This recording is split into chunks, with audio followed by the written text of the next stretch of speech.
You've heard it a million times over. It's practically a cliche at this point to say that Ocarina of Time is one of the greatest games ever made. And well, I completely agree. The scale and depth of the world, the sense of adventure, the awesome dungeon designs, the music, oh man, the music. Everything about this game fills me with overwhelming excitement and joy. I have such fond memories of playing this game for hours on end as a child in the early noughties, and even after the dozens of playthroughs since then, I still love this game just as much and I can't put it down.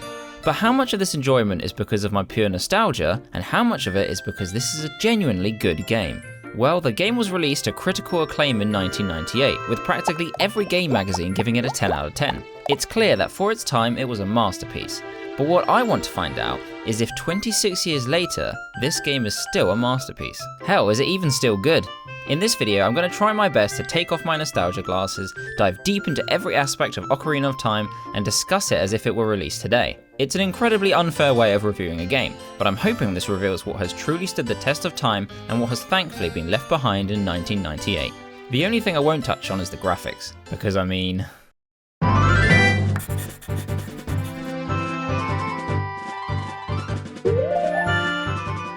Ocarina of Time's story is a bit of a mixed bag. Alright, put down those pitchforks and hear me out. The lore, the world, the overarching themes of Ocarina of Time is solid. It's definitely been the hardest thing for me to separate from my nostalgia, as I'll always be so attached to the characters. But through trying my best to play this through a 2025 lens, I have to admit that the dialogue often leaves much to be desired. While sometimes you get great lines like this, you also get Saturday morning cartoon lines like this. The game frequently darts back and forth between some genuinely good writing and some not so good writing. The main story of a hero saving the world from evil is as bog standard as you can get, and whilst the world it tells this story in is still fantastic, the entire narrative of Ocarina of Time is about an evil man who wants to rule the world, and you have to collect a bunch of medallions from sages to be able to face him in a final battle. Now obviously you can narrow down any story to its simplest parts like this, but Ocarina of Time really doesn't go much further. This is made even worse by the fact that Link, or should I say my homie, doesn't speak. It's a funny concept and honestly it works more than it should, but I think the game actually can't do much more than exposition dumps, because Link wouldn't be able to say anything back. Although on a couple of occasions you can give a response, implying that Link has actually said something. I just feel like there are too many characters with little to no personality, especially Link, whose two expressions are deadpan stare and Pikachu surprise face. Honestly, I feel so conflicted with the story because the main theme of growing up and the inevitable change that comes with it is really relatable, and it hits home even harder because I've played the game from childhood to adulthood myself, and the dialogue that tells this story is really lovely at times, but there's just too much generic find item and kill bad guy writing to stand out in 2025. However, if you look away from the main story and look towards the side characters you meet all over Hyrule, dialogue becomes a little less exposition dump and a lot more fun. As much as I love playing the rest of the game, especially the dungeons, more on that later, the explorer in me absolutely loved running all over Hyrule, chatting with random strangers and doing side quests. Although you'd be forgiven thinking that there aren't any quests to do. Nowadays, adventure games often come with a quest log where you have to accept quests given to you. These quests are tracked and progressed, and more often than not, there's a big quest marker on the map telling you exactly where to go. I've never minded this, sometimes I just like to know exactly where I'm going and detour on the way as much as I fancy. But for better or worse, Ocarina of Time doesn't have this.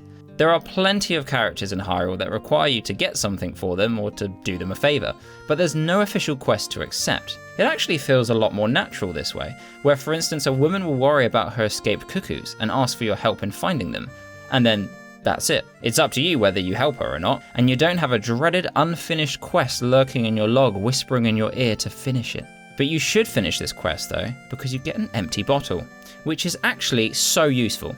I can't think of another game where such an otherwise useless looking item is actually so good to have. However, these side characters you interact with can be pretty one-dimensional, just repeating their one line of dialogue about their missing dog or how much they like running.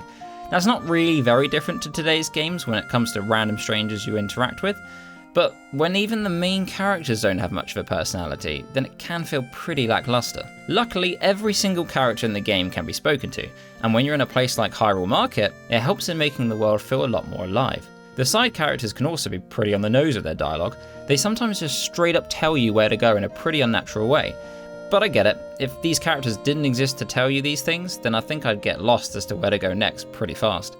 And having the characters of the world reveal this to you, as opposed to say Sheik saying, alright, so you're going to want to take a left at Kakariko Village, then go through Hyrule Field for 2 minutes, and then take a right at the big tree. If you reach Lake Hylia, you've gone too far, is a bit more natural. That isn't to say there aren't some real gems in the game though. Ingo the Farmhand, Talon or Darunia to name a few have a little more zest to them, and are definite highlights when it comes to characters. Especially Darunia, he's an absolute legend.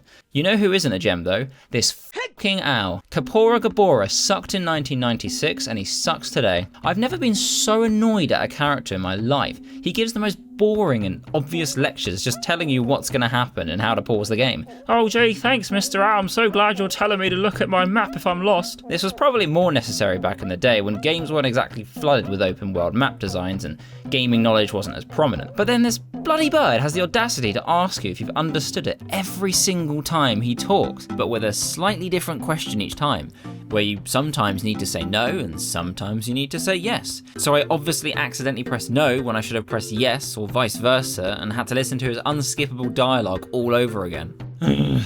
Oh yeah, that's another thing. Some dialogue is skippable. Some dialogue is skippable up until the important bit, and some dialogue and all the cinematics are unskippable, which definitely hasn't aged well. But at least Kapora Gabora was actually saying something when he bored me to tears. And in what is now a legendary moment in Ocarina of Time, King Zora infamously has a moment where he moves at an unforgivably slow speed to give you passage to Jabu Jabu. When I played this game again, I thought I was exaggerating in my head how long he actually took to scoot along. But nope, it was as long as I remember, maybe even longer. However, he has made for great B-roll since I've just let it play in the background whilst I talk. Oh, he's still going. I'll just let him finish. There we go. Now, on the topic of annoying characters, I can't forget our little fairy friend Navi. Before going into this game again, just like with the infuriating Owl and Slowpants McGee, I remember her yelling at me every possible opportunity, and I'm not alone. A lot of people hate Navi because she just doesn't shut up. You're out there hunting for Skulltulas or enjoying the peaceful Hyrule sunset, when Navi just has to remind you for the 60th time that there's something on Death Mountain Crater. Maybe we should check it out. But to my surprise, she was better than I remember. I don't know if I just got really good at tuning out the "heys" or something, but it wasn't as persistent as I remember. Interestingly enough, even though there's no voice acting in this game besides "hey" and "listen," and all the dialogue is text-based, which was the norm back in the 90s, that's aged completely fine as you'd expect, since most games still use text-based dialogue for their characters, since it saves a lot of time and money on voice actors. And personally, I'm happy either way. I find it very charming reading dialogue. I feel like Ocarina of Time delivers so well on the world building and immersion, but then delivers some really weak dialogue. Some lines feel right out of a book I wrote when I was 12. Despite this, there are plenty of moments in the story that really hit emotionally, and honestly, I'm not exactly sure why. It's probably the nostalgia, I don't know.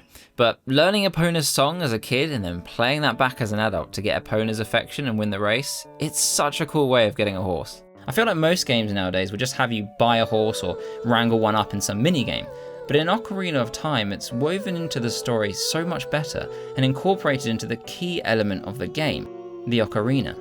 And that feeling when you leap over the gate to escape Lon Lon Ranch and that Hyrule Field music plays.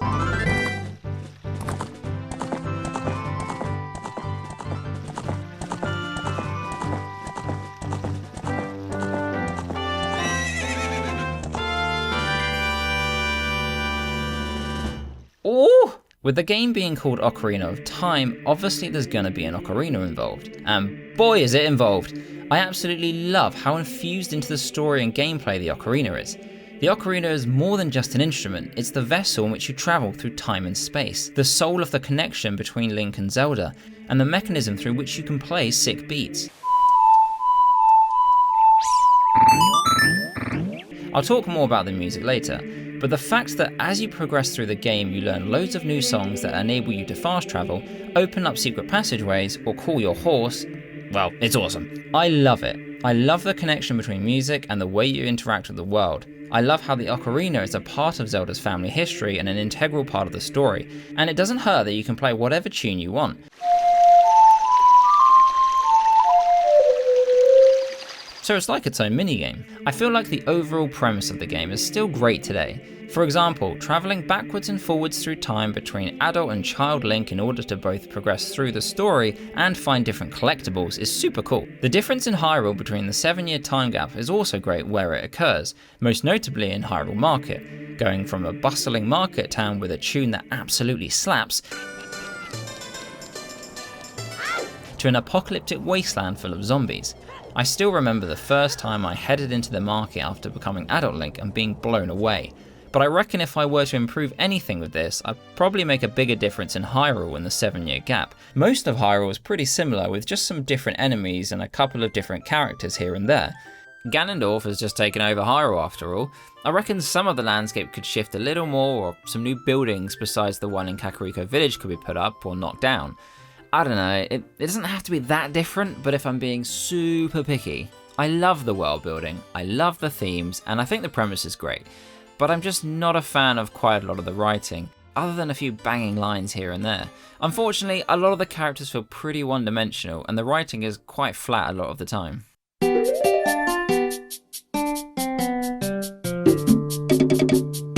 When it comes to gameplay, you may be thinking that this is where Ocarina of Time falls apart. After all, how could the gameplay of something released almost 30 years ago hold a candle to a game released today?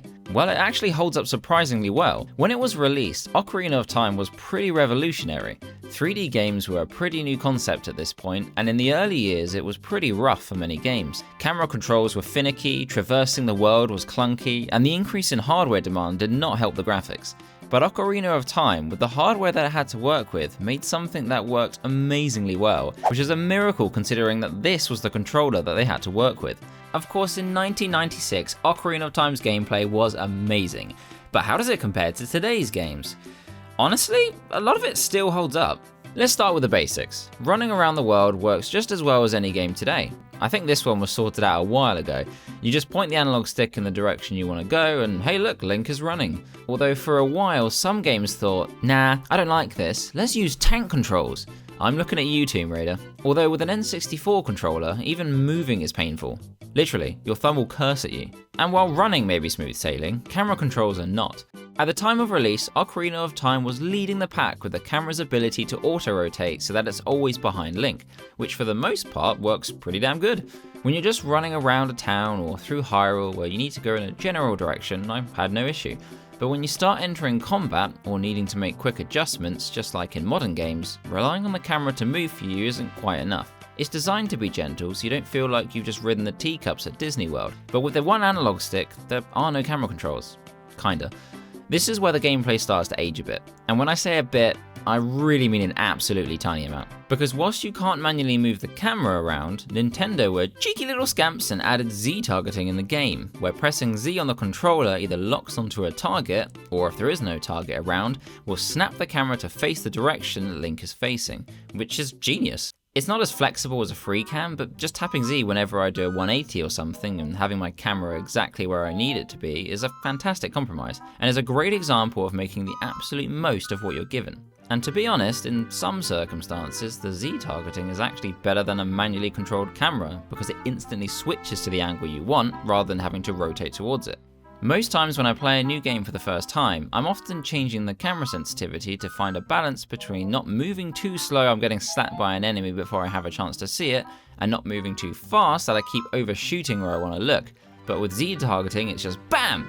And I'm looking where I want to look. Combine that with the slower moving auto-rotating camera, and honestly, the camera controls in Ocarina of Time are pretty damn good. However, the lack of a manual camera is quite apparent when you need to be more precise in where Link needs to move, like when going around tight corners or moving across tiny bridges. If games combine the use of a button to instantly change the camera to where you're facing and a manual camera control though, well, then we'd have a winner. But let's talk about the horse mechanics, because they have really not aged well. Riding around on Epona is a clunky experience. If you're in the huge expanse of Hyrule filled with very little to bump into and a straight shot to your destination, then all is well. But the moment you need to turn or slow down or hell even get off your horse, it becomes an absolute mess.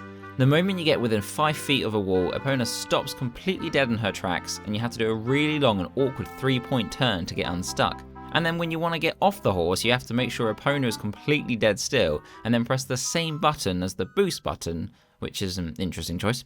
Next up, let's talk about the combat, because the combat in this game is great. And I don't just mean 1996 great, I'm talking 2025 great. The combat in this game feels just as good, if not better, than a lot of modern games, which I know might be quite a controversial thing to say. In your standard sword combat, you can swipe vertically or horizontally, which you can control rather than it being random, and you've got your quick attack and your heavy attack, which is when Link leaps forward like an absolute legend and screams at his enemy. Which is much better than a lot of heavy hits in today's game, where you just swing a bit slower. Combat in Ocarina of Time felt so good. I was in complete control of what Link was doing. I could keep my distance and then close the gap really quickly and with damage, rather than having to slowly jog back in just to get a hit. And you can dodge to the side super quick. Or the best bit, you can backflip away.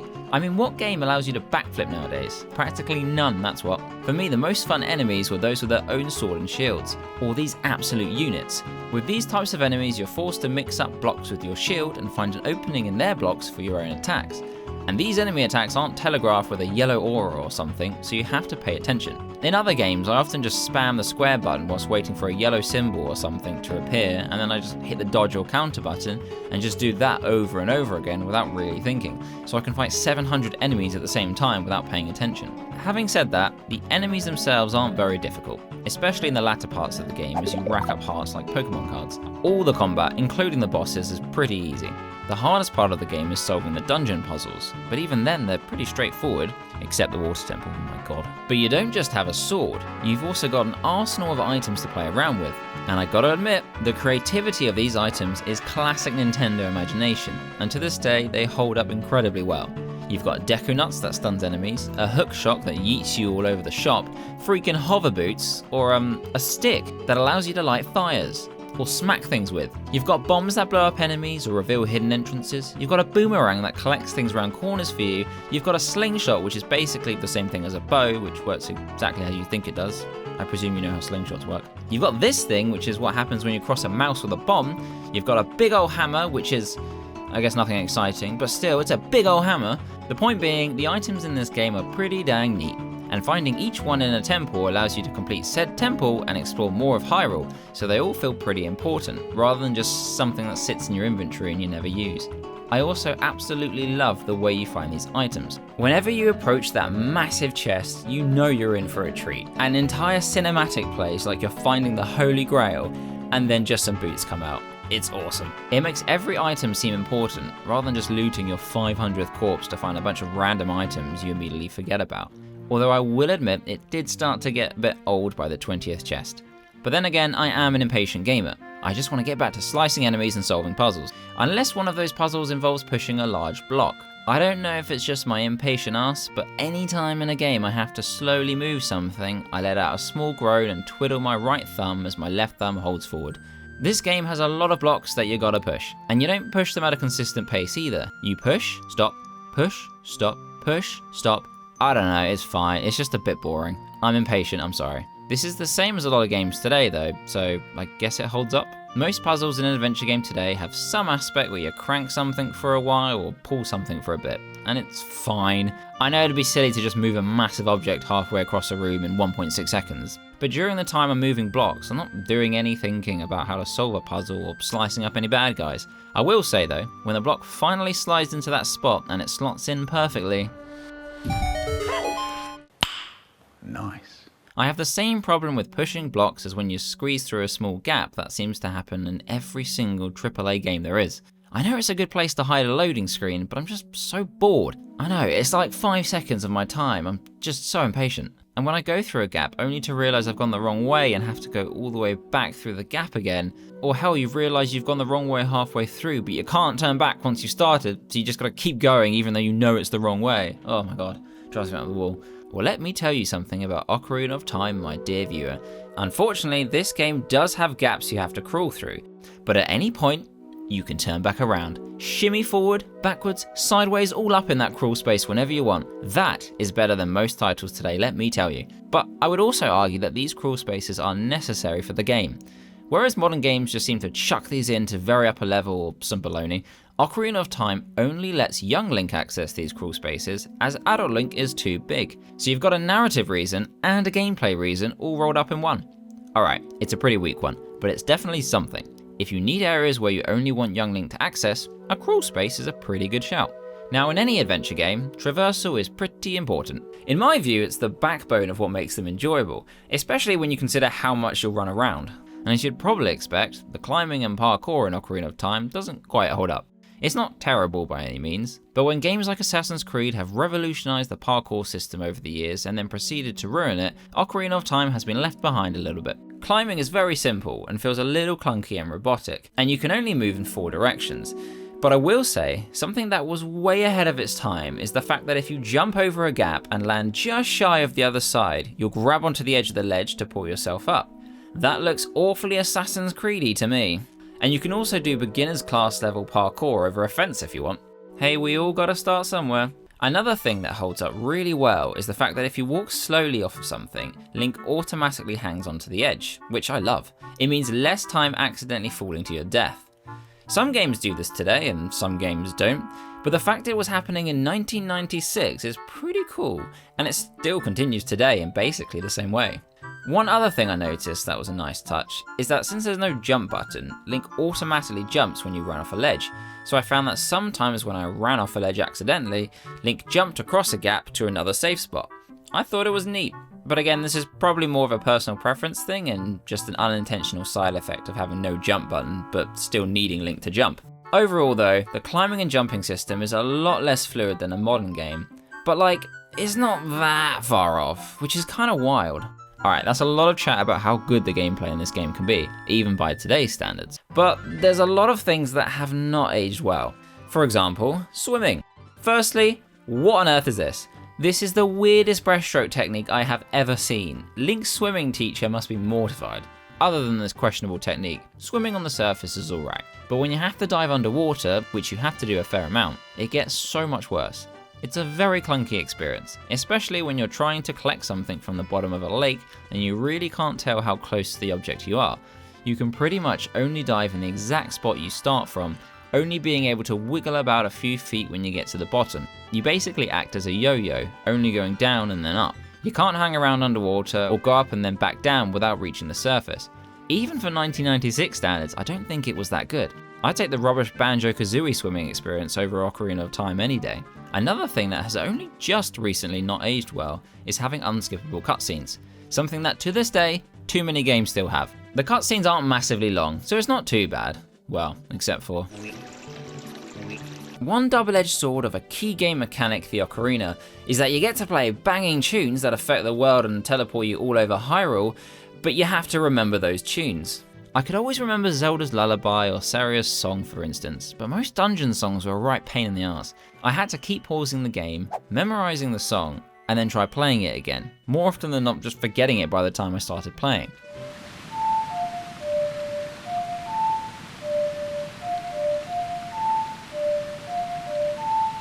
I don't have a very good memory. It's a cool mechanic, but this did get old pretty fast. But I must say, when I did remember a song and I played it without checking the menu, it felt pretty darn good. It's a unique mechanic, something I haven't really seen much of over the years, so I'll give it points for originality. And like any good adventure game, there's resources, whether it's rupees, deku sticks, or arrows. But I found that the resources are basically pointless in this game. You pretty much always have max rupees, and if you get an adult wallet, which is pretty quick to come by, you're laughing. And that's before you get the Giant's wallet, which may as well just give you infinite money. 99% of my playthrough I sat at max rupees because they're so easy to get, and I never needed to buy anything. I always had a full quiver and all the bombs I could carry, because the moment you use them, the next chest you open just fills it right back up. It's weird to find a chest in a game and hope it doesn't have money in it because it's utterly pointless. It's a real balancing issue in Ocarina of Time, and unfortunately it does it pretty poorly. But that's it really. Overall, the gameplay is surprisingly solid by today's standards. The world of Hyrule in Ocarina of Time was one hell of a marvel when it was revealed to the world in 1996. But with so many games nowadays featuring huge expansive worlds with endless amounts of side quests and places to explore, how does Hyrule hold up today? Well, it's kind of hit and miss. Let's start with the hit. A big problem I have with many AAA open world games in recent times is that they're just too big for their own good, trying to make bigger and bigger maps every game to beat their previous game because everything's got to be bigger because we like big things. Look how big our game is. See that cloud there? You can run to it, but it will take 700 hours because the map is so big. But Hyrule isn't big. It's appropriately sized, thank you very much. Of course, being big isn't the problem in itself, but rather that the maps are so big it'd take decades just to fill it with half interesting things. So I found a lot of games featuring huge maps with nothing to do in them, just empty, boring landscapes. And here's what Ocarina of Time does pretty well, but not perfectly. Most of the world is pretty fun to explore. There's a fair amount to do, and you don't spend too much time running around through huge swaths of empty land to get to point B. Hyrule Market, Kakariko Village, Zora's Domain, and all the dungeons feel like a pretty good size. The towns aren't very big, but I wouldn't want them to be any bigger if there's no extra content to add. And this is where the limitations of the N64 actually work in their favour, because there was no room to add massive landscapes. Hyrule Field, however, is probably the one area that might actually be too big for what's in it. It's still a very small area compared to modern games, but compared to the rest of the areas, it feels a bit empty. I think the size is actually a good fit, but there's just nothing going on in it. If you have a Epona, it's a lot better to ride through, but when stuck running across it as young Link, it was a bit of a slog. I'm definitely being pretty picky with this, because the ratio of size to content is still a lot better than modern games I can think of. But there's definitely a lot of room for improvement if this was a 2025 game. I know, that's a ridiculously unfair sentence, but that's kind of the point of this video, just to see how well this game has aged. Another thing I found with Ocarina of Time is that Goron City doesn't really feel like a place where Gorons live, much less a city. There's a few Gorons knocking about, but there's no places where I can see any of them living. It's mostly just walls and a few doors that lead to either a shop or Darunia. And he has no bed. Where's he sleeping? But yeah, it just felt a little devoid of life. Zora's Domain suffers from a similar problem too. Compare that to Hyrule Market, where it's filled with life. There's NPCs everywhere, it's full of houses and shops and dogs. I can see and imagine where everyone would live. Even at night, when everyone's gone to bed, it feels like most people are either tucked away in their beds or reading a book by lamplight.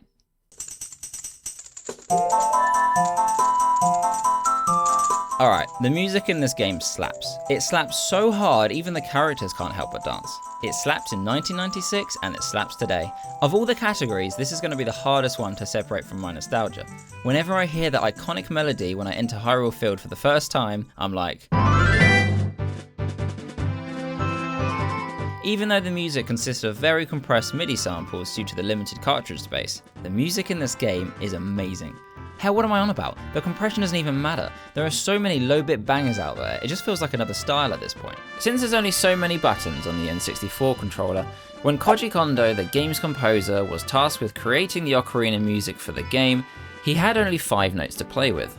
D, F, A, B, and D. So every song you play on the ocarina uses only those 5 notes.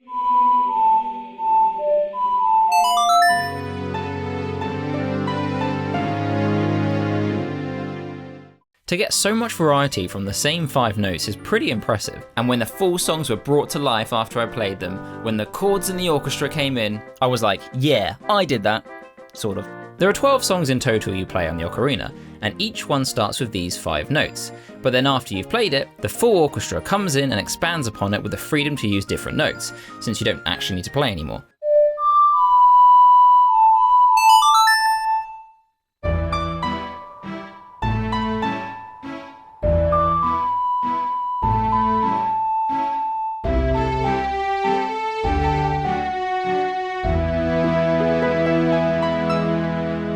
The rest of the soundtrack isn't restricted to these 5 notes either, but many are based on the original song you play on the ocarina, like the Temple of Time for instance. Here's what you play on the ocarina.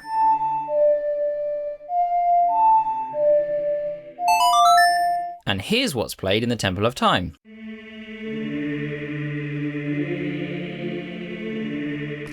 How lovely. I'm not exactly a music theorist, so there's not much more I can say about this other than...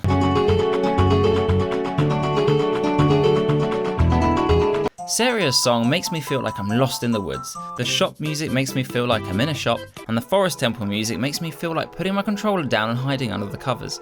Also, I don't know if this was obvious or not, but the sound of Link when he rolls is definitely used in the music of the forest temple.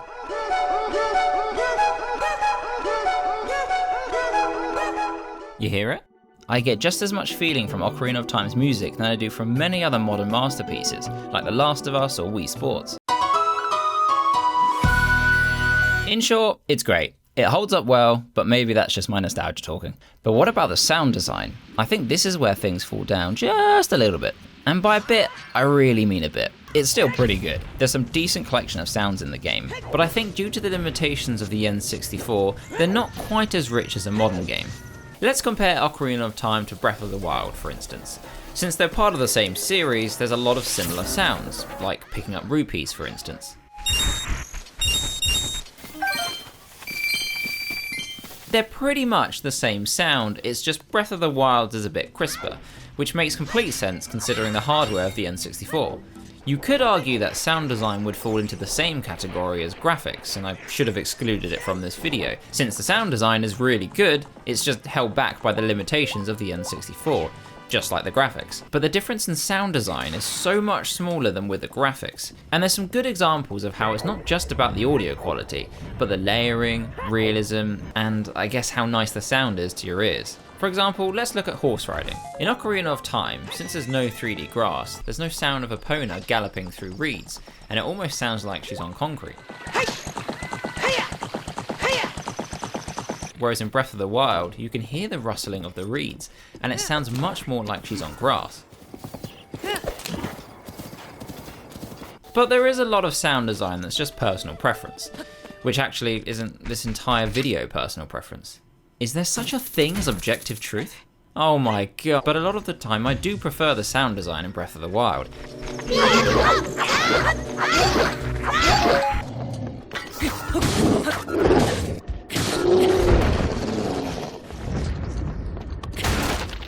It's definitely got a more subtle approach, but it feels more realistic to me, and it's just nicer on my ears. Like opening the inventory or map is way more pleasing to me in Breath of the Wild. But each to their own. I also want to say, as iconic as this noise is, does Link really need to scream at every single action he does? It's especially annoying when rolling is one of the fastest ways to get around the map. Or you could opt for the side hop approach, but then that's even more grating on the ears. It's also quite annoying when you're low on health and you have to hear this every 2 seconds. But my favourite sound in the whole game is when you jump from too great a height and Link lands at the bottom without rolling, losing health and making a noise that perfectly encapsulates that feeling when pain radiates from your feet and through your legs. And there are few sounds in gaming that fill me with as much fear as this. Nope. The sound design in Ocarina of Time isn't as deep as a modern title. There aren't a huge amount of layers and they don't feel quite as polished, understandably. But with the hardware they had to work with, they did a brilliant job with the sound design. Nintendo and sound design is the best combination since peanut butter and jam. I'm a sucker for a good theme, and Ocarina of Time's dungeons have some serious theme game. Forest, shadow, water, earth, fire. To this very day, I think Ocarina of Time's dungeons still have amazing designs, and you can tell they really thought hard about having clear and fun themes that still hold up when compared to modern games, and in some cases, does an even better job. For example, as much as I love Breath of the Wild, the Divine Beasts, which are basically their dungeon equivalent, were by far the weakest part of the game. They all looked exactly the same, and I wasn't even a fan of that look to begin with, just generic beige walls with insanely complicated maps. The fact that they were on giant mechanical beasts was pretty cool though, so I'll give them that. But I couldn't tell you which one was which. It just lacked charm, and that's something I still got in bucket loads with Ocarina of Time today, even with the outdated graphics and repeating textures. The lack of proper thematic dungeons was rectified in Tears of the Kingdom though, which was nice. Though I think in a weird way the old graphics actually helped with the theming. Because you couldn't put as much detail in the world, you had to make up for it with bright colours and really obvious design choices. What Ocarina of Time does really well though is building the dungeons into the wider world of Hyrule. Every dungeon feels like an important part of Hyrule as a whole, and more specifically to the various peoples of Hyrule. For instance, the very first dungeon is literally inside the guardian tree of Kokiri Forest, a beloved and worshipped giant Deku tree with some killer eyebrows. You need to enter him. Oh no, that didn't sound right at all. You need to go inside. Go in his mouth. Oh, for fuck. The Great Deku Tree has been cursed by Ganondorf, and you're tasked with destroying the curse and collecting the Kokiri's emerald. And everyone is real bummed when you eradicate the curse within him, but he dies anyway. Nice going, Link. The dungeon itself was a real bro with meaningful impact on the Kokiri. It's not just some area you complete and move on, it has emotional weight on the story. Every dungeon also feels really well integrated into the world, not just on a story level, but on a world building level too. In a fair amount of games today with a dungeon-esque vibe, it often feels like you just stumble from one area to the next, with them almost appearing out of nowhere as you discover them, checking them off a list and then moving on never to be seen again. But in Ocarina of Time, a lot of the dungeons are key parts of the world. Like Death Mountain is something you can see all over Hyrule. It's pretty intimidating and looks cool as heck, and eventually you have to enter Death Mountain to kill the ancient dragon that lives inside and save a bunch of Gorons. And afterwards Death Mountain calms down, stops spewing molten lava and rocks on you, and Kakariko Village has nice blue skies. Everything is all connected. I will say this isn't exactly rare today in modern gaming, especially with how important story and world building has become, but I wouldn't say they do it any better. So Ocarina of Time absolutely holds up today in that department. Each dungeon in the game works in basically the same way. You solve puzzles to find keys, to open doors, to find the boss key, to open the boss room and kill the boss. And along the way, find a map, a compass, and a fancy new item. Across the board, the puzzles are all pretty straightforward, largely in part to the limited amount of 3D assets, meaning it's quite clear what you can and can't interact with, and distinguishing between features is pretty easy. It's also harder to hide things behind layers of foliage and boxes and all sorts of other assets that help make up the world in a modern game. Most of the puzzles try to be unique, but there's a lot of common themes across them all, including shooting eyes and pushing big blocks. So many blocks. A recurring theme I had with the dungeons was working my way through puzzles and through door after door until I arrived at one final locked door and noticing I had no keys on me. So I would backtrack my way through the dungeon, scour the map to see where I hadn't been, work out where I am in that map since the compass only works in the mini-map and not the big map, wander around rooms I've already been in, cursing to the gods, where's the bloody key I need? But the cool thing about each dungeon is that at some point during your puzzle solving and sword flailing adventure, you'll come across a new item, which then allows you to proceed further through the dungeon, accessing areas and solving puzzles you couldn't before. So every dungeon not only thematically feels different, but also the types of puzzles feel different as each one is tailored to the dungeon's new item. And a lot of these items provide some really cool new mechanics, like the long shot that lets you zoom around the map like Budget Spider-Man, or the megaton hammer that lets you boop things. So in general, the dungeons across the board are great, and of course are a staple to any Zelda game, but I want to dive into each dungeon individually to really get a sense of how they play out. So let's start off with Eyebrows McGee. Having the first dungeon be inside a literal giant tree is such a good start to a game. I don't know why, it's just real fun.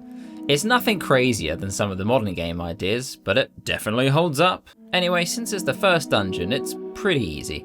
The most fearsome enemies before the boss are giant spider-esque creatures called Skulltulas and some scrubs that are really bad at tennis. 15 Love. The atmosphere is pretty mesmerising, mostly because of the music. It almost feels like I'm at a spa rather than a dungeon. Look, there's even a swimming pool here. How relaxing. This is where you pick up your first key item, the slingshot. So now you can hunt down golden Skulltulas and distant enemies. It's pretty self-explanatory. It's a slingshot. It works exactly how you think it does. You can also pick up Deku Nuts, which you use to stun enemies, and sticks, which you use to bop things on the head with, or light torches. They mostly light up torches. It's a pretty quick dungeon, nice and short with very easy puzzles that mostly require you to step on switches, push blocks and win the Wimbledon finals. But the boss is the best part of this level. When you first enter the empty boss chamber, it seems like nobody's home. You'll probably get lost and think you've gone to the wrong place. But then after looking up at the ceiling and spotting a glowing yellow eye, it's time to fight Goma the spider. Sorry, I mean Goma the parasitic armored arachnid, which is way more terrifying in Ocarina of Time than the Goma in other Zelda games. I mean, look at this guy, it's almost cute. Anyway, it's the first main boss of the game, so it's pretty easy. This isn't a Dark Souls game after all. A quick stun with the Deku Nuts and some slashes on its eyeball and Goma starts squeezing out eggs. It's so disgusting, but I couldn't look away. After destroying the eggs, it's rinse and repeat until yay, you get your first heart container. Solid dungeon, 7 out of 10. After collecting the first of the spiritual stones from the Great Deku Tree, next up is Dodongo's Cavern, located halfway up Death Mountain. You need to destroy the monsters inside this dungeon to prove you're a real man. Dodongo's Cavern introduces some much more interesting enemies, such as the Beamos, a giant eye that fires a laser beam at you, and the Lizalfos, a category of enemy that's absolutely my favourite in the game. As mentioned before, the sword-wielding enemies are the best, and the Lizalfos is one of them. The design of the dungeon is pretty solid. The moment you first enter, you're greeted with the remains of a giant dead Dodongo, some kind of dinosaur looking thing. There's a load of platforms and lava pits to avoid, and the puzzles are pretty satisfying, mostly because they involve a lot of blowing stuff up, since this dungeon's new item is the bomb bag. Before this point, you pick up bombs from bomb flowers to blow up big rocks and walls, but with the bomb bag, you carry them with you and restock as you go from chests and fallen enemies. So as is the Zelda way, you solve most puzzles with bombs, including putting them in the eyes of the dead Dodongo. The real gem of Dodongo's Cavern though, as is probably the case with most of these dungeons, is the boss. Again, the boss is pretty easy, but you get to fight a giant dinosaur. I mean, this entrance alone is pretty cool.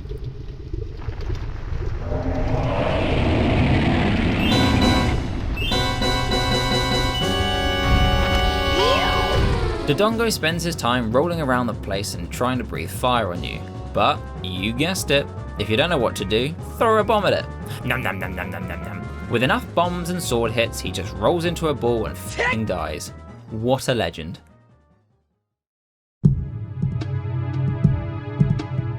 Next up, you gotta head inside the belly of Lord Jabu Jabu, this massive whale thing, because the Princess Ruto of the Zoras thought it looked cozy inside and is now stuck. This would be my least favourite temple in the game, if it wasn't for... mostly because of this character. Oh boy, I thought escort quests were bad enough, but combining an escort quest with a literal carry someone throughout the level quest is a whole new level of frustration.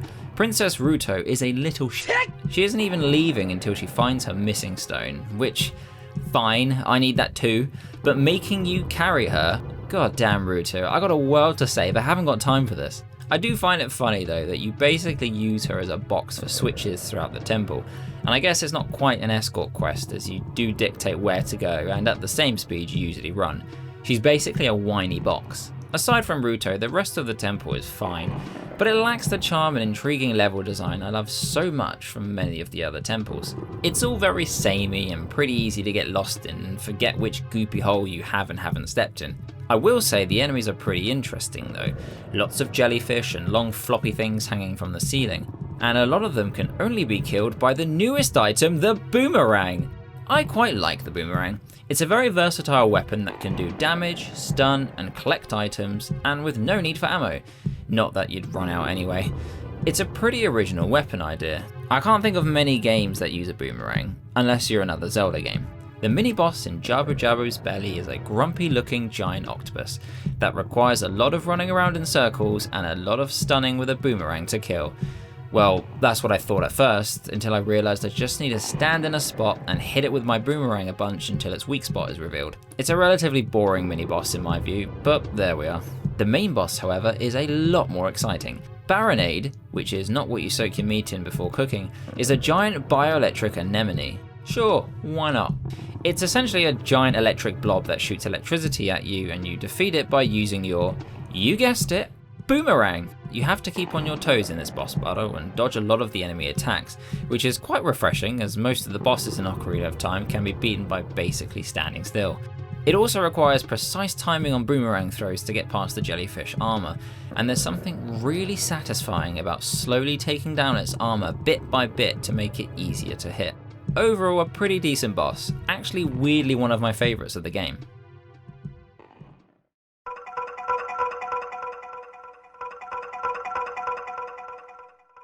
After getting all the spiritual stones, opening the door to the Temple of Time, travelling 7 years into the future, yada yada yada, it's Forest Temple time! This temple wins the Best Ambience Award for the music alone.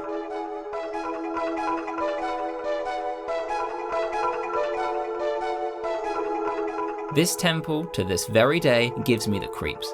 I don't know what it is about the music, but the mastermind that is Koji Kondo absolutely knocked it out of the park with the soundtrack.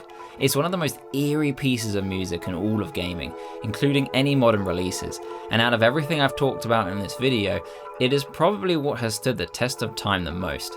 Combine this soundtrack with a lone shadow getting bigger on the floor and the sound of a floating hand coming at you from the ceiling,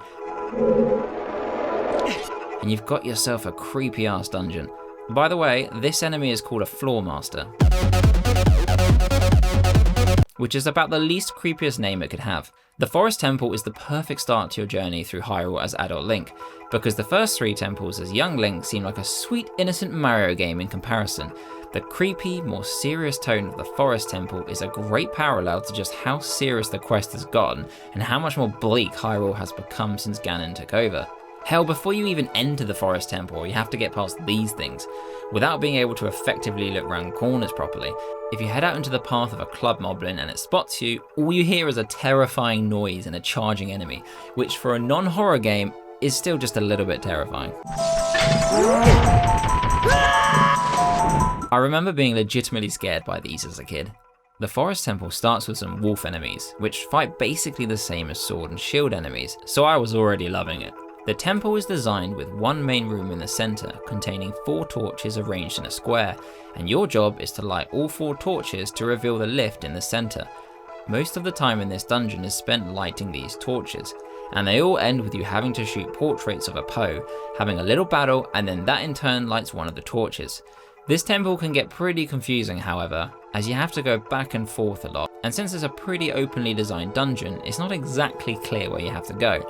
Add in hallways that can be twisted and straightened to change entire rooms, and I was left scratching my head a lot. The puzzles were much of the stuff we're used to, moving blocks and whatnot, but this is the first temple where keys are introduced, meaning it's the first time I'd work my way all the way to a door only to find it's locked and I have no keys left.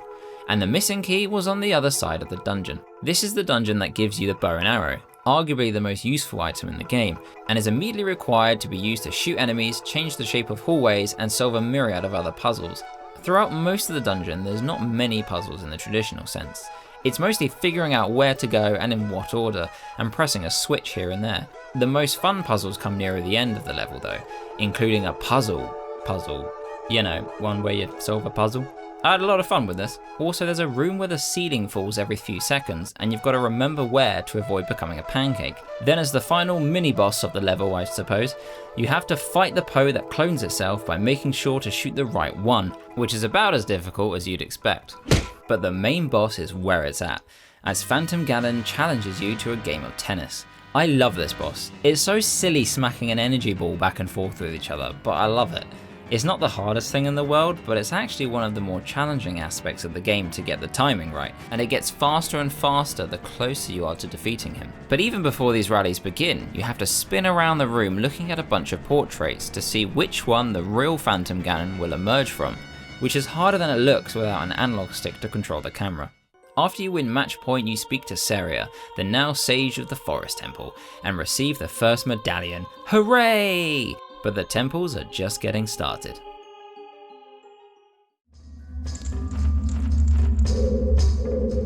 The Fire Temple is one of my favourite dungeons in Ocarina of Time, not in small part because of these fat beats.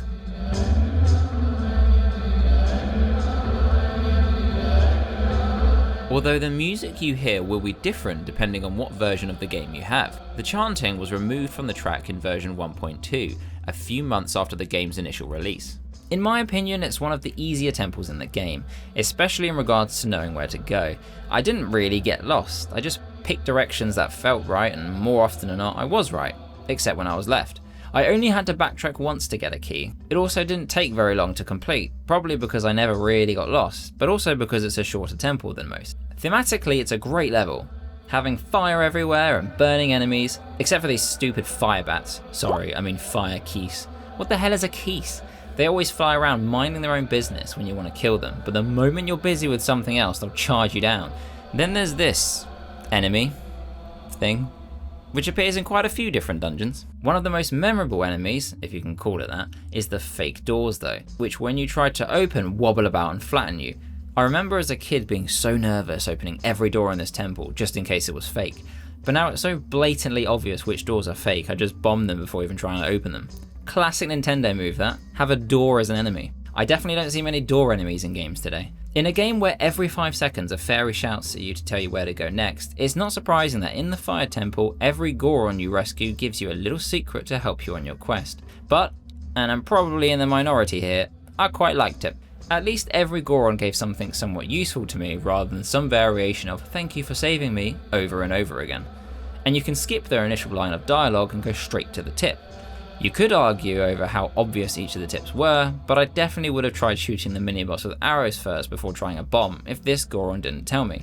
But then again, maybe I'm just an idiot, especially as a big theme of this dungeon was using the Goron special crop over and over again. Oh yeah, back to themes, that's what I'm talking about. The mini-boss was alright, thanks for asking. It was very cute when the little guy would run around the room as you slashed its face open with your sword. Aww. The main boss though is another classic, but mostly in design than anything else. Whilst the dragon looks cool and rocks a metal haircut, it's basically a glorified whack-a-mole. You wait for Volvagia to pop out of a hole, give it a bop with your hammer, and then when it's flying around causing rocks to fall everywhere, you just hang out here. Then come back up and rinse and repeat. The arena looks cool and the dragon looks cool, but the gameplay is a bit of a snooze fest here. For a boss, it is outrageously easy, even when compared to the other temples, but also with bosses in today's games. I feel like it's hard to get a boss battle right, and modern games fail quite often at this, and I feel like Volvagia is no better. The Ice Cavern is more of a mini dungeon, but it's pretty important, so I thought it was worth talking about. It's a slippery minefield of falling stalactites, ice-breathing sculptures, ice keys, spinning icy blades, icy fire? Basically, just pick an object and put the word ice in front of it and it's in this dungeon. Except for this thing. What the hell is this doing here? Get out of here! There's only a few rooms to this dungeon. The first one being a battle room where you gotta kill these sculptures, which is called a Freezard. Whoa, Nintendo, I don't think you can say that word anymore. The next room has a giant spinny ice blade thing, and silver rupees scattered about that you have to collect to open the next gate, which leads to a room with more Freezards, ice keys, and some blue fire, which you need to collect in a bottle to melt the red ice that's located around the cavern. Some need to be melted to progress through the cavern, whilst others hold skulltulas or chests. Then in the final room of the cavern there's a big icy block that you have to push around to reach different places. I actually think it might be the hardest puzzle in the game, because the block doesn't just move bit by bit. With one push it flies across the room until it hits a wall or a pillar.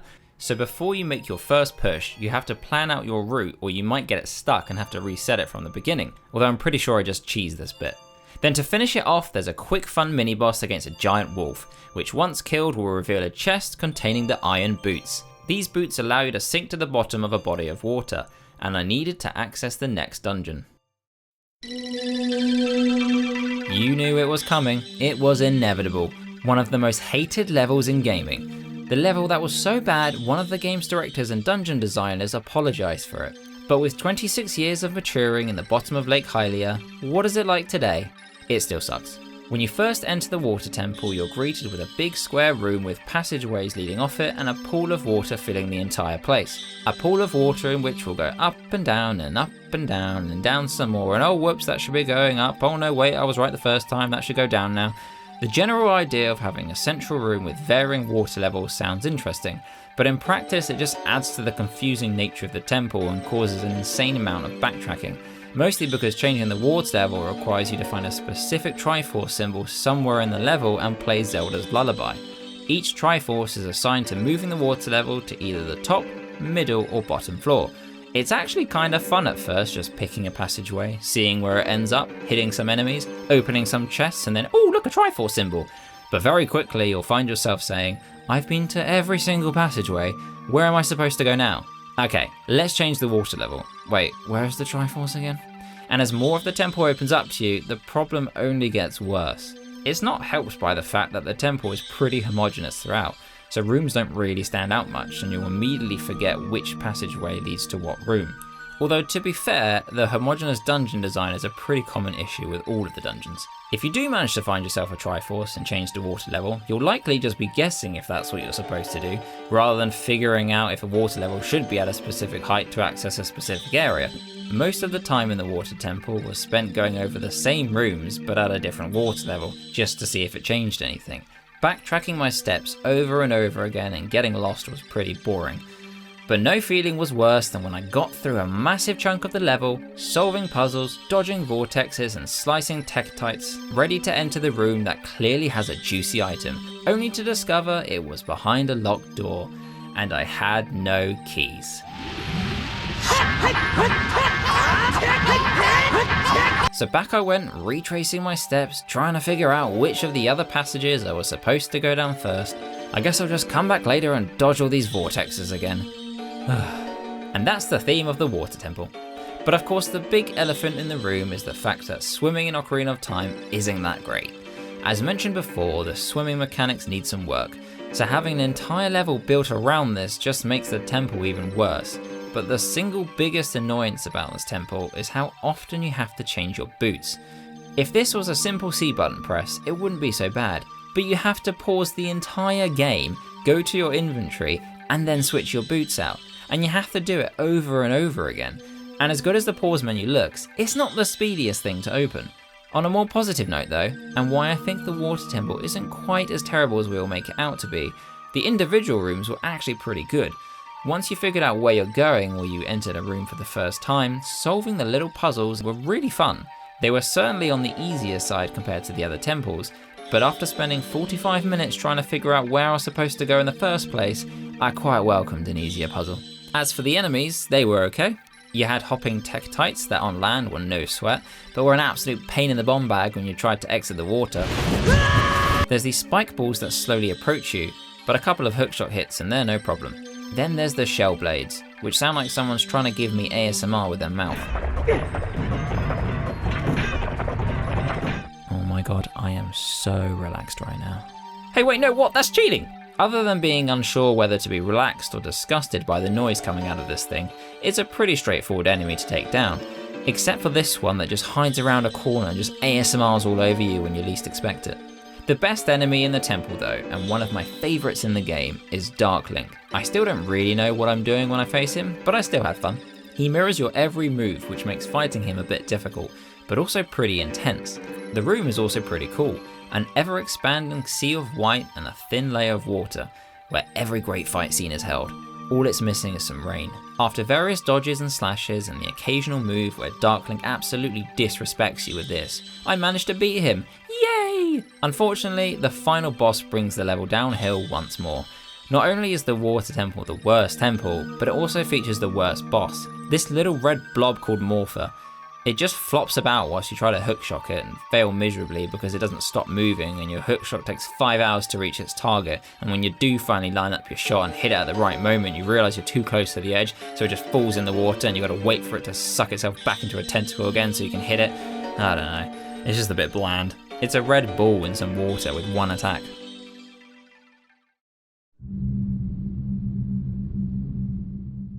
The bottom of the well is the second mini dungeon in the game. It's located at, well, the bottom of the well in Kakariko Village, which by the way I find super neat. Like there's a little dungeon just hiding underneath the village the whole time, and characters will talk about the well a lot. Hint hint, you need to go down there. Like this man chats to you about how a long time ago a man used to have a house where the well was, and he had an eye that could see the truth. So of course, after doing some time traveling and figuring out how to empty the well, I went down there to check it out, hoping to find a 200-year-old man with a crazy eye.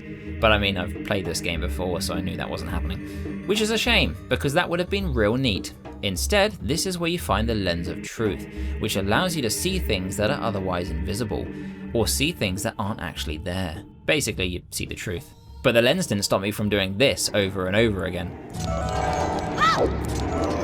This dungeon is short, but boy did it feel long, because my impatient arse would just roll around from room to room as if I'm speedrunning this bad boy, and then every 5 seconds I'd just fall through the ground. Then I'd have to do a snake eater and climb all the way back up.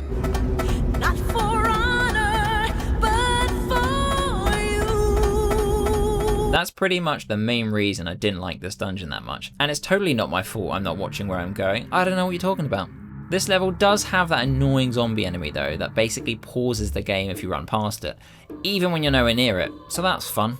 Honestly, this is probably the worst enemy in the game, tied for first with the other zombie that likes to give you a cuddle if you get too close. However, I probably would have had a much better time with this mini dungeon if I remembered that it was in fact a mini dungeon, and that there is no final boss or medallion to collect. The only reason I'm here is to get the Lens of Truth, which I found almost immediately. I spent so much time making sure I accessed every room and got every chest because my brain was on autopilot at that point, trying to find the boss key as I had done with every other dungeon. It was only once I collected absolutely everything that I remembered, oh wait, I could have left ages ago. Now that I had the lens and had finished analysing every bit of stone in the well, it was time for the Shadow Temple. This is a pretty interesting dungeon, as it is all about unveiling the truth using the lens of honesty.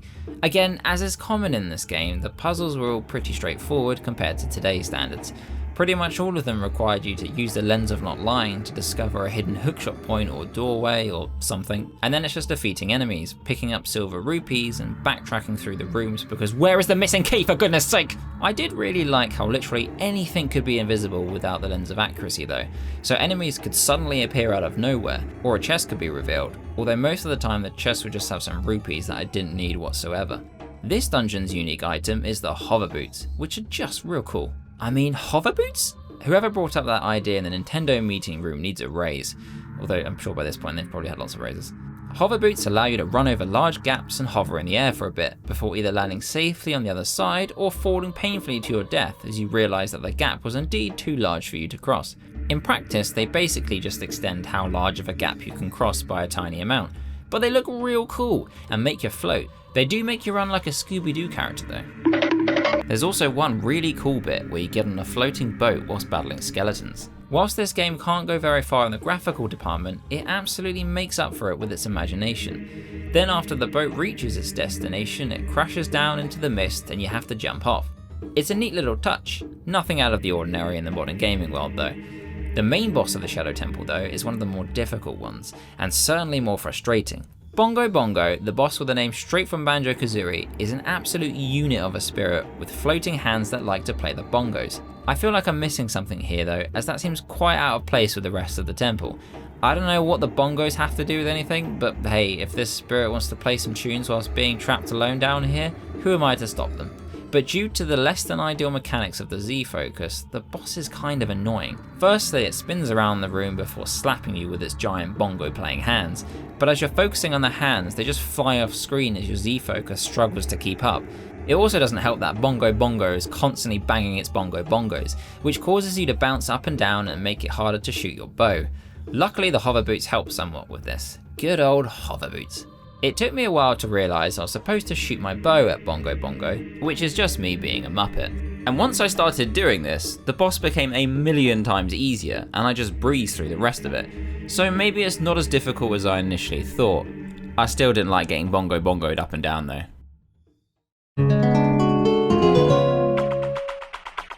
Again, not really a dungeon, but a prominent section of the game. Gerudo's Fortress is the hideout for the thieves of the Gerudo Valley. After getting caught by one of the guards, you're thrown into a cell. But unlike in many modern games, you still have all your items, so escaping is as easy as hookshotting your way out of the open window. This part is probably one of my favourite sections of the game, because it's the only area that combines stealth, a bit of orienteering, and badass fights.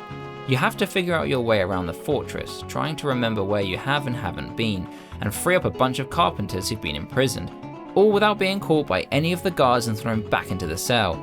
Unless that guard happens to catch you as you're talking to a prisoner, in which case you just fight them instead. Hooray! Like I've mentioned a billion times earlier, my favourite enemies are those with their own swords, dodges and block attacks, since every other enemy in the game is incredibly easy to kill. I mean, the guards aren't very hard either, but they're at least a bit more challenging. Anyway, once all the prisoners are freed, the leader of the clan tells you how freaking sick you are and that you should totally join their crew and no guards will mess with you anymore, bro.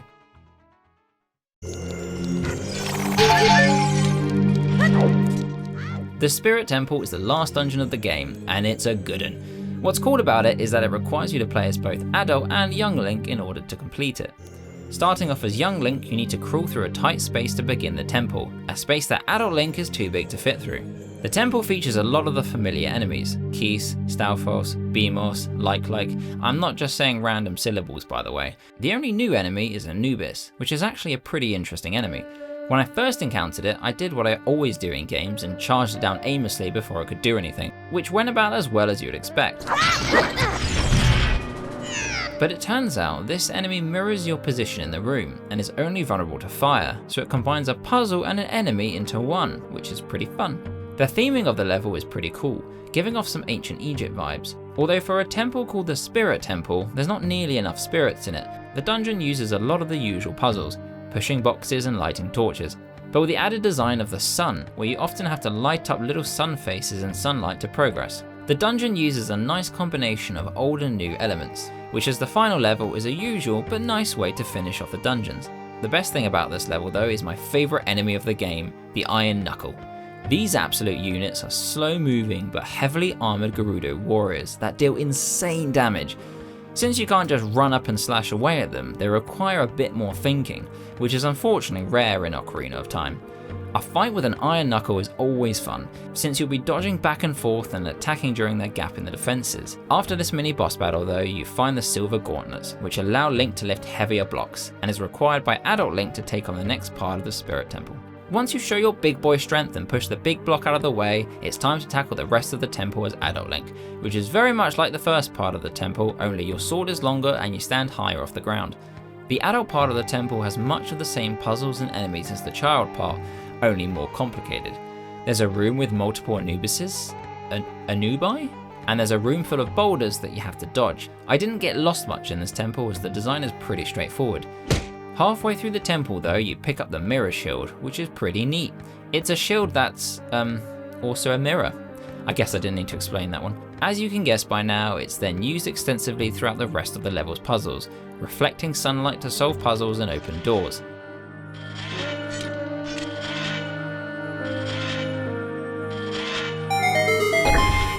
It's also necessary to beat the final boss, Twin Rover, who are a pair of witches, one the sorceress of fire and the other of ice. The idea of beating the boss is pretty cool. Basically, one shoots fire beams at you and the other shoots ice beams at you, and you have to deflect one witch's beam to the other witch with your shield. The idea is cool, but the execution can be pretty rough. Maybe I'm just bad, but I found it pretty hard to aim the beams properly with the game's somewhat clunky aiming system. It took a lot of attempts to get some hits in, but eventually I got there. Overall, an alright boss.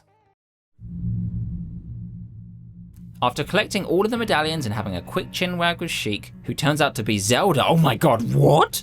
It's time to confront Ganondorf in his castle and save Hyrule and Princess Zelda once and for all. The castle isn't so much a dungeon in the traditional sense. The main chamber contains doors to separate rooms all related to previous temples you've beaten, and you have to beat each room and break the barrier that's putting up a shield that prevents you from climbing the tower, although some sections are more on theme than others.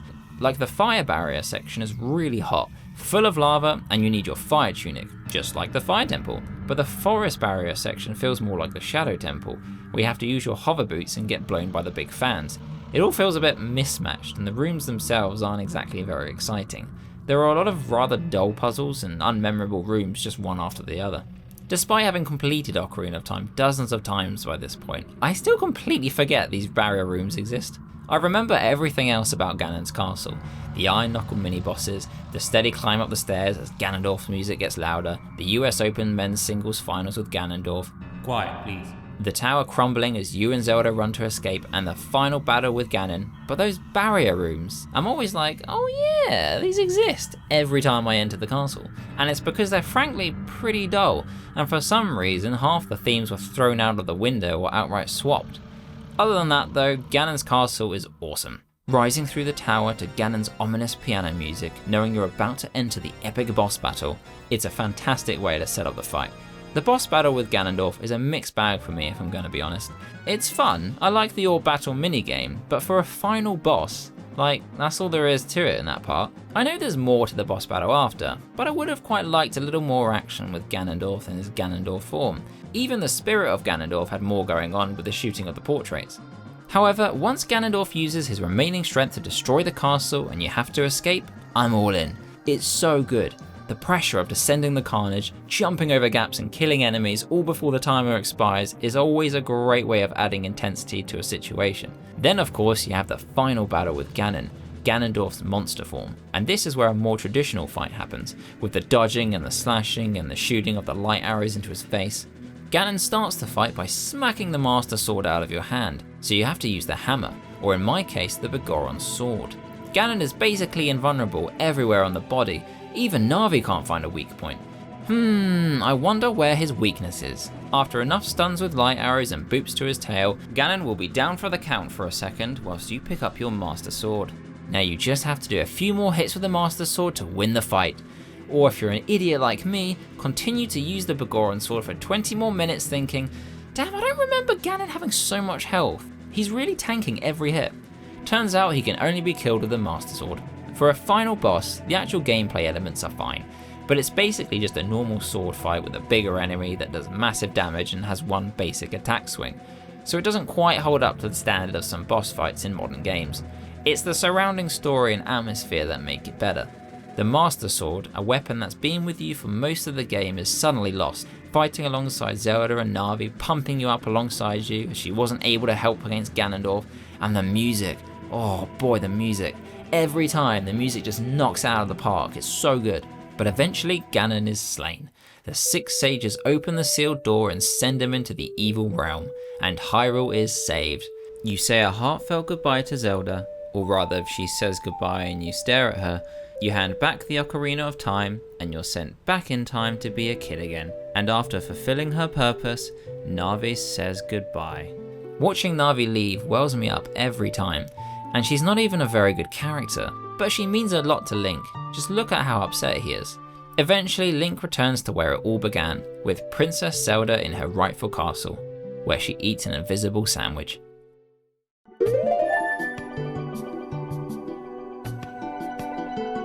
So does this game still hold up?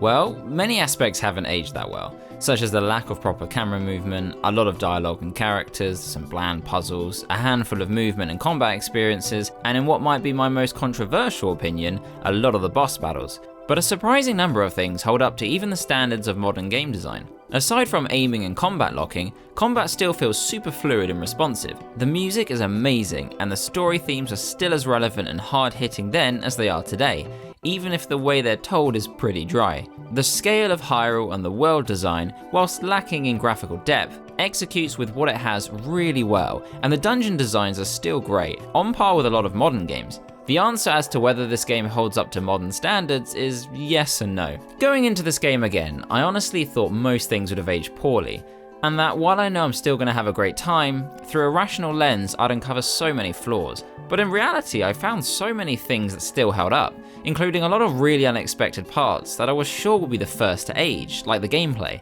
Of course, no matter how hard I tried, it would be impossible for me to play Ocarina of Time completely unbiased. I tried my best to review this game from a fresh, untainted by nostalgia lens, but I'll be honest, it was nigh impossible. Once again, I had so much fun with this game, collecting all of the Skulltulas, completing all the side quests, exploring the world, even though I'm pretty sure I've uncovered all of its secrets by the 50th playthrough. So it's really hard for me to say how well this game holds up. It also depends on which games you compare it to. It struggles more against the juggernauts of today with critical acclaim and a $200 million budget, but then Ocarina of Time was a juggernaut of its day, so is that an apples to apples comparison? Comparing it to modern Zelda games is probably a more appropriate comparison. And yeah, other than the graphics, I can see Ocarina of Time holding up to Breath of the Wild and Tears of the Kingdom. They are quite different Zelda games, sure, but you could make a strong case for Ocarina of Time having much cleaner and enjoyable dungeons, especially with Breath of the Wild. But then, as would come with the hardware, Breath of the Wild and Tears of the Kingdom have much more depth, and far bigger maps, with a lot more you can do in them. But I'd argue they're too big, a common problem in modern games. Whilst Ocarina of Time hasn't aged well in many areas, it's aged better than any other game I can think of in 1998. Except for maybe Banjo-Kazooie. Alright, maybe it's a tie for first. And a lot of the times, when I look at something Ocarina of Time does and go, well, it's nothing special compared to today, it's because this was the first game to do it. Ocarina of Time set the precedent, and other games since then took inspiration from it, and it's now just the standard we don't think twice about. 3D was a new and barely explored feature at the time, and Ocarina of Time expanded what was possible with it, creating a fully explorable and dynamic world with a day and night cycle and horseback riding. They also created the targeting system and contextual controls, all of which are easy to gloss over today. So all I can say is, if you still haven't somehow played this game, give it a shot. And also, sorry I've just spoiled the entire game for you. And if you have played this game before, then pick it up again. It's absolutely worth it, even if many aspects are dated. If you're still watching this video, then you are an absolute trooper. Or you've fallen asleep and I'm just talking to someone asleep on the couch. This video went on a lot longer than I thought it would, but hopefully you liked it. Thank you so much for watching.